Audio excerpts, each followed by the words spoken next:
What is going on? Things are so weird right now.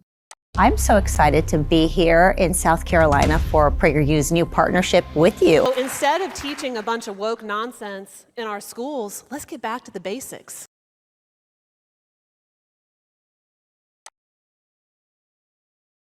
But what photographs could you show? What measurements could you provide that prove that murder or rape or theft is wrong?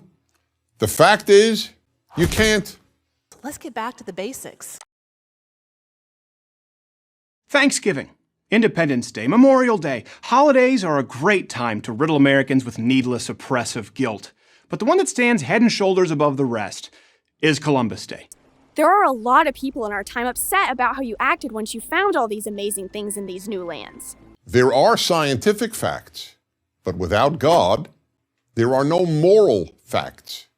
The day where progressives indoctrinate your children into believing Columbus to be Satan incarnate, the USA to be his evil spawn, and the Native Americans to be pacifists.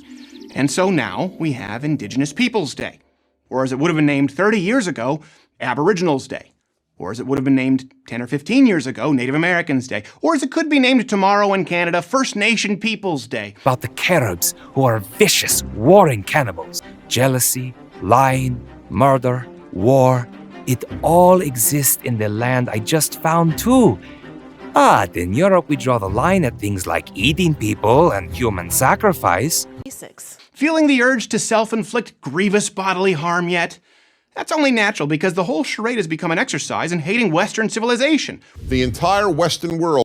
In a secular world, there can only be opinions about morality. Judeo-Christian values are predicated on the existence of a God of morality. In other words, only if there is a God who says murder is murder wrong. Otherwise, all morality is opinion. The basics. Being taken as a slave is better than being killed, no? I don't see the problem. How can you come here to the 15th century and judge me by your standards from the 21st century? For those in the future to look back and do this is, well, estúpido.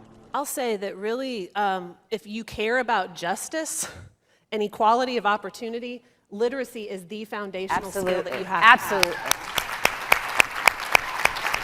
And so instead of teaching a bunch of woke nonsense in our schools, let's get back to the basics.